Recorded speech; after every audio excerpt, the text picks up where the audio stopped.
Hey you guys, it's Britt. Tonight we're here to talk about the concept of if you don't like it, don't watch it. I discussed this probably about a year and a half ago, but due to some recent comments, I wanted to address it again, and I also want to open it up to you guys so that we can talk. So if you're interested, please keep watching.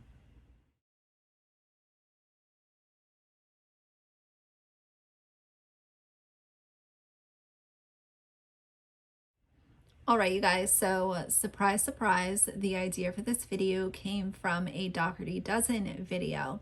When I covered her massive beach trip extravaganza supermarket sweep the other day, I went back over and I was reading some of the comments because chances are if you go to one of her videos, you'll see at least a handful of people that are not only applauding her, but also trying to combat the criticism and quote negativity, as they call it.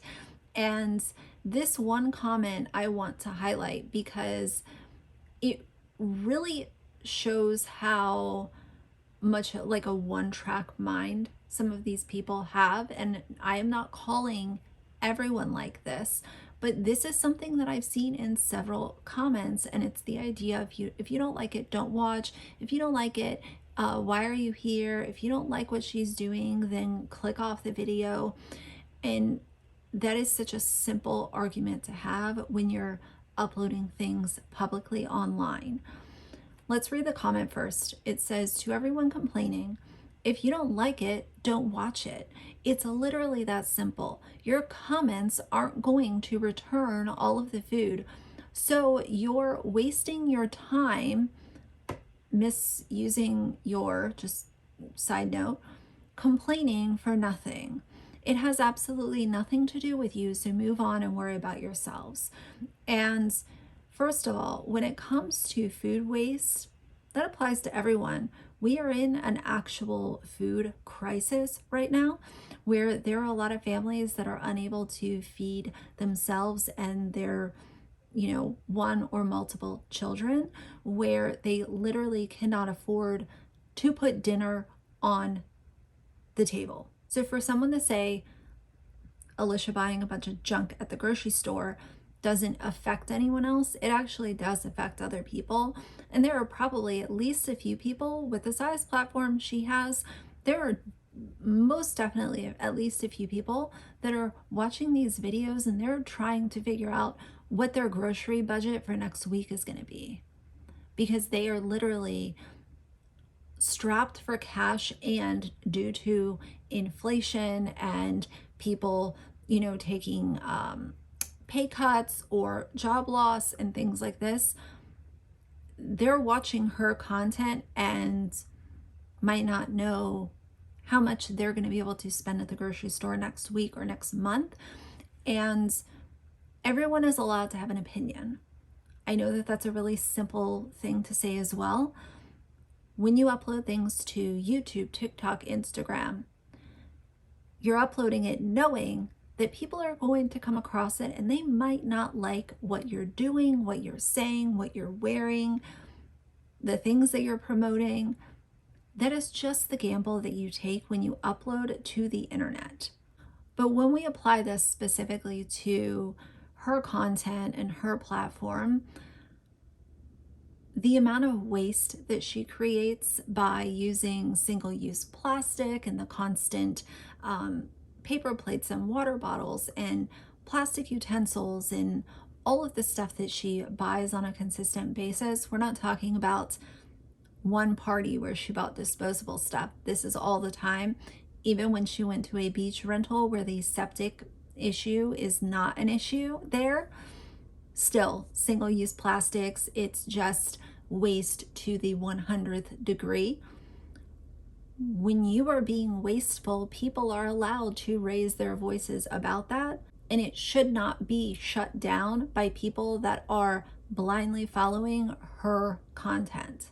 This is the same commenter, so she's #1 Alicia fan. Someone commented and said, girl, you don't even live there. Why would you buy so much food? LOL, that's like a year's worth of food. Are you nuts? And the same person said, and what they do doesn't even affect you. Are you nuts? And this other person made a really good response and said, we are in a pandemic with food shortages globally. It affects us all. And that's exactly my point. There are so many shortages. There are so many people that are struggling right now. So it would be one thing if this was a normal grocery haul where she was just showing the things that she needs to buy to, supply her family with things that they need. But it's the amount in which she is wasting. And, I try to provide solutions once in a while to these problems that I'm presenting to you guys. And I said in the video, I said, it would be really amazing if she made a quick vlog to say, we're taking all of these items and we're going to donate them to the local shelter here at the beach where we're at, or even if it's in a neighboring county, because we are not going to need all of these things at home because we have a garage and pantry full of junk food that might be expired already. So we're going to go ahead and donate these so that the families that are currently living in shelters are able to give their kids Oreos and chips as a treat. That would be amazing. It would cut back on so many of these comments, because at least then we would be able to say she donated it, she helped a local shelter, she's, giving back to what they're not using. But when it comes to this, oh, well, what she's doing doesn't affect you, that's just completely incorrect in my opinion. Things that these YouTubers do can directly or indirectly affect all of us. And when we're talking about extreme waste and flex culture, when we are in a position right now where there are a lot of people really hurting, is your content hurting those that might be watching it, or is it entertaining them or uplifting them? Alicia wants to definitely participate in toxic positivity all the time, where everything is just unicorns and Skittles. That's just not the world that we live in. But if you do want to present yourself to be that way, then maybe your content could speak for itself. Instead of her content speaking for itself, I see a whole bunch of waste, a whole bunch of flex culture, a whole bunch of buying crap that we don't need, a whole bunch of every time we travel, we literally go to the grocery store and buy things like goggles. You have a pool. You should have goggles at home. All of your kids should already have goggles. Shovels. You've been to the beach before. Why do you need to buy all of this crap and nonsense? That's what people are talking about. And when you're putting out content to other families and other parents, they have every right to react to it. When this whole idea of, oh, if you don't like it, don't watch it type comment comes into my comment section, I don't really interact with those very much anymore, because as I said, I would rather have an actual conversation with someone who has a really good point, or maybe answers questions that I might have, or is able to extend the conversation, or maybe educate me on something that I don't know a lot about. I'd rather spend my time talking with those people. But everyone's going to take in your content. You are relying on this audience that you are at times insulting in order to make all of this money so that you can buy goggles and headphones, even though you don't need them. One of the things that I constantly just don't understand is the major issues that have been brought forward regarding this channel, and there are other platforms too. We're talking about actual serious red flags and serious issues, and for someone to come back and say, oh, well, if you don't like her advertising where she lives, then don't watch it. So you just want me to ignore this? So you're allowed to have an opinion, but I'm not. I constantly look at these things so often, and I say that to myself, oh, okay, I understand. So you're allowed to have an opinion and I'm not. Or someone on Reddit is not allowed to have an opinion, but you are. We can all have opinions. We can all share them. You know, I've never once attacked Alicia for the way that she looks, the way she speaks.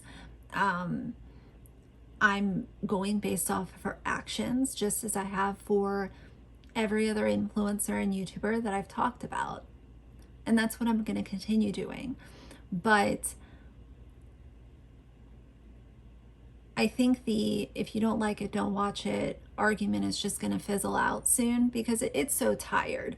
In between the if you don't like it, don't watch it and the classic you're jealous, in between those two comments, I don't have time for it. But if you find yourself online and you're providing criticism and someone says, oh, well, you know, if it's actual criticism, like, hey, this lady should not be sharing where her kids go to school, and someone says, if you don't like it, don't watch it, I don't know, just roll your eyes and keep on walking by. I'm not sure.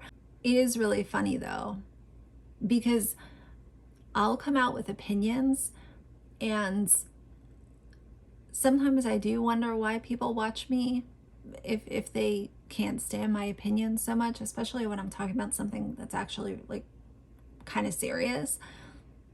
But yeah, that argument is just kind of dead in the water for me. But I wanted to talk about this. It's just the simple fact that her wastefulness, it applies to many other YouTubers as well. If a YouTuber is being racist or problematic or toxic, it does affect all of us, and we're all allowed to have our opinions as long as we're not being jerks about it. Welcome to the internet. Welcome to 2022. Welcome to the commentary space online. And, you know, if you want to be a quote influencer so bad, you're going to have to be able to take some of those comments on the chin and not tell people to leave your channel or have you know, a freaking meltdown. So either way, those are going to be my thoughts for now. If you like the video, please leave a like and a comment, and if you'd like to see more from me in the future, please subscribe. I'll see you guys soon. Bye.